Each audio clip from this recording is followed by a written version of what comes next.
ఆయన లోన హృదయం ఉప్పొంగిపోతుంది. ఎలీషా హృదయం పొంగల. ఎలీషా నాయమాన్ తెచ్చిన కానుకలను చూడలే. ఆయన ఏం చేశాడు? ఆయన పొద్దు ఏం చేశాడంటే, ఆ పొద్దు ఆ దైవజనుడు యోర్దానులోకి పోయి, నువ్వు 7 మార్లు నేను సిరియా దేశం నుంచి వచ్చింది నీ యోర్దానులోనే మునగడానిగా, నువ్వు నా తల మీద చెయ్యాడించి స్వస్థత ఏం కావాలి? ఏం కావాలంట?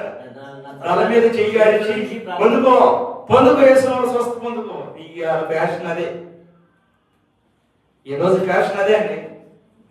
తొక్కేస్తున్నా కాళ్ళ కింద. నువ్వు దొక్కేది బయటకు వచ్చే వేస్తున్నాను, స్టవ్లో బయటకు వచ్చి వేస్తున్నాను, తొక్కేస్తున్నా, నలిపేస్తున్నా. ప్రభు ఎప్పుడు అలా చేయలేదే. చేసినామా?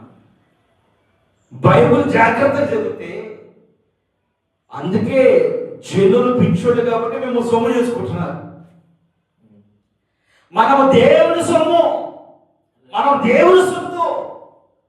ప్రార్థన ఉండాలి, వాక్యం ఉండాలి, ఉపవాసం ఉండాలి, యథార్థతగా ఉండాలి, క్షమాపణ అడగాలి, అక్రమాలు కట్టాలి. ఇవన్నీ ఏది లేకుండా నువ్వు దుఃఖేస్తే వచ్చేస్తుంది. అది పిచ్చి, అంతే. భ్రమ దురాత్మ కూడా కొన్ని కార్యాలు చేస్తుంది. వెలుగు దూత కూడా ఏం చేస్తుంది? ఇప్పుడు నయమని ఏం తెచ్చాడు? కుర్రబండి నిండా తెచ్చాడు. మన ఇద్దరం అక్కడ ఉన్నాం కదా, అదే ఉన్నాం లేదు? ఉన్నాం. ఎక్కడ ఉన్నాం మనం అప్పుడు? ప్రభువులో. అప్పుడు ఇక్కడ కాలేజీలో కూడా ఎక్కడ ఉన్నాం? పుట్టకపోతే ఎక్కడ ఉన్నాం మనం? మనం ప్రభువులోనే, ఆయన ప్రణాళికలో దాచబడ్డాం. లేకపోతే నువ్వు రక్షణ పొందడం ఏంటి, నేను రక్షణ పొందడం ఏంటి, వాళ్ళ రక్షణ పొందడం ఏంటి?